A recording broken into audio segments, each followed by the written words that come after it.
इयत्ता 12वी विषय वस्त्रशास्त्र प्रकरण 4 विस्कॉस रेयॉन पुनरुत्पादित सेल्युलोजन्य तंतू स्वाध्याय वस्तुनिष्ठ प्रश्न पहिला जोड्या जुळवा अ गट आणि ब गट यांच्या जोड्या अशा असतील विस्कॉस द्रावण मधाप्रमाणे विस्कॉस तंतू बनवणे ओलिकाताई रेयॉनचे दुसरे नाव कृत्रिम रेशीम विस्कॉस साठीचा कच्चा माल आकुड सुती तंतू प्रश्न दुसरा खाली दिलेल्या पर्यायामधून योग्य पर्याय निवडून प्रत्येक प्रश्नाचे उत्तर लिहा 1 रेयॉनला डॅश सुद्धा म्हटले जाते पुनरुत्पादित सेल्युलोजन्य तंतू 2 रेयॉनमध्ये मूलतः डॅश असते खूप जास्त चमक 3 रेयॉन तंतू ओलिकाताई या पद्धतीने तयार केले जातात 4 रेयॉनची मजबूती वाईट असते प्रश्न तिसरा पुढील विधाने चूक की बरोबर ते लिहा 1 रेयॉन हा कमकुवत तंतू असतो बरोबर 2 चमक कमी करण्याची पद्धत साधारणपणे रेयॉन तंतूच्या निर्मितीच्या वेळी केली जाते बरोबर 3 रेयॉनचा वापर इतर तंतूंच्या मिश्रणात केला जातो बरोबर 4 एका निश्चित तापमानाच्या पलीकडे रेयॉनचे वितळणे सुरू होते तर ही चूक आहे कारण रेयॉन वितळत नाही तर तो जळतो कारण तो सेल्युलोजन्य तंतू आहे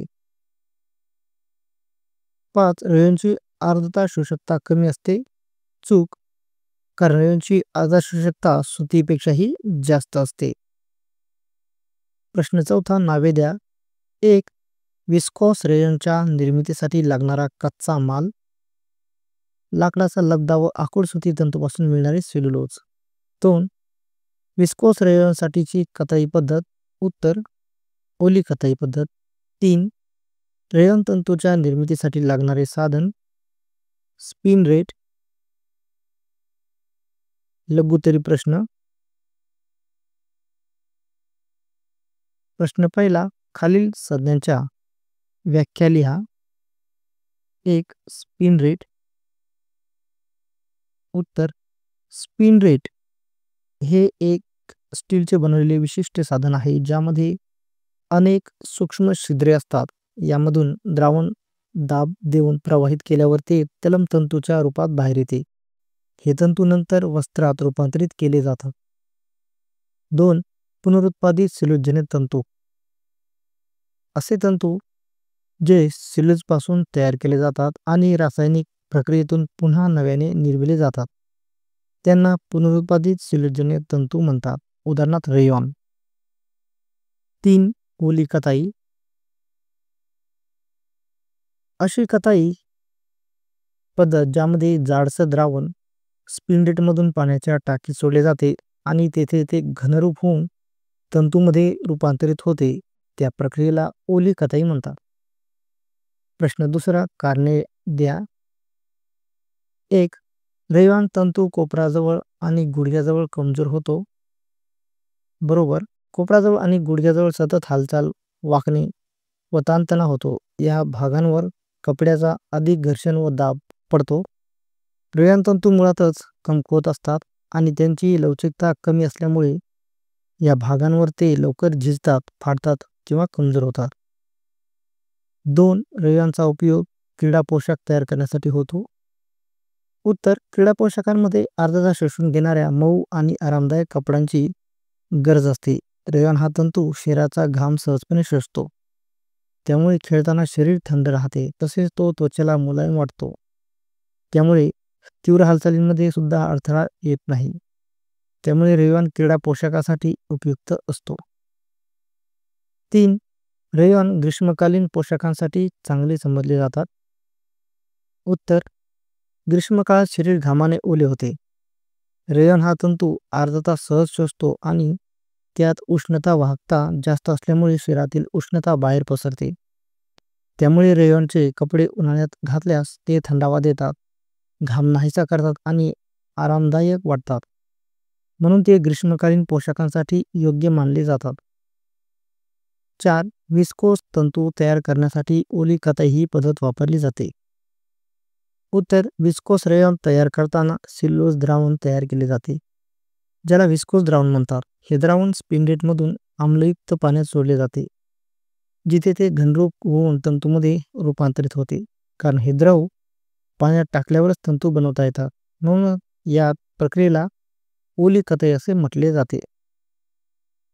5. धुलाई करताना रेयॉन कापडाची काळजी घ्यावी लागते. उत्तर.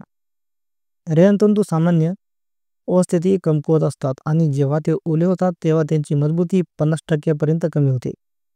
त्यामुळे धुताना हे कापड तुटण्याची, फाटण्याची किंवा आकसण्याची शक्यता असते.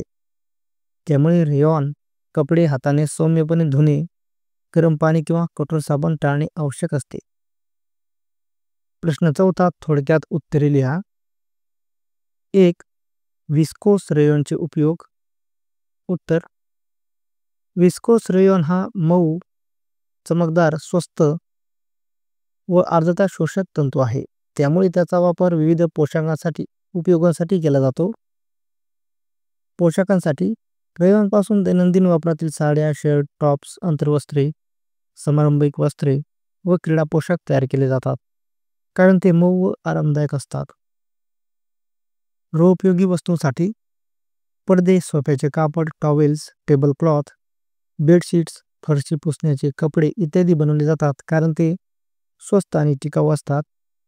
वैद्यकीय व औद्योगिक वापर बँडेजेस, सॅनिटरी नॅपकिन्स, लंगोट, मास्क, रुग्णालयातील पुसण्याचे कापड जेथे आर्द्रता शोषण गरजेचे असते. मिश्रित तंतू तयार करण्यासाठी रेयॉनला इतर तंतूशी, उदाहरणार्थ सुती, नायलॉन मिसळून सुंदर, किफायतशीर आणि उपयोगी कापड तयार करता येते. 2. विस्कोस रेयॉनची सूक्ष्मदर्शकीय रचना. उत्तर. सूक्ष्मदर्शकाखाली पाहिल्यास विस्कोस रेयॉनच्या तंतूमध्ये उभ्या रेषा दिसतात, ज्या संपूर्ण लांबीला असतात. जर त्याची चमक कमी केली असेल तर तंतूंवर ठिपक्यासारखी रचना दिसते. चमकदार तंतू सामान्यतः पारदर्शक दिसतात आणि प्रकाश परावर्तित करतात. ही रचना तंतू कशा पद्धतीने तयार केला जातो आणि स्पिन रेटच्या छिद्रांवर अवलंबून असते. 3. विस्कोस रेयॉनचे जैविक गुणधर्म. उत्तर. विस्कोस रेयॉन हा सेल्युलोज पासून तयार झालेला मानवनिर्मित तंतू आहे. त्यामुळे नैसर्गिक तंतूप्रमाणे काही जैविक प्रतिक्रिया त्यावर होतात. बुरशीचा परिणाम. ओल्या अवस्थेत राहिल्यास त्यावर बुरशी येऊ शकते, त्यामुळे अशा कापडाला शुष्क व हवेशीर जागी ठेवणे गरजेचे असते. कोरड्या परिस्थितीत बुरशीचा त्रास होत नाही. कीटकांचा परिणाम. सामान्यतः कीटक रेयॉनला हानी पोहोचवत नाहीत, परंतु सिल्वरफिश नावाचा एक विशिष्ट कीटक या तंतूंना खाऊन खराब करू शकतो.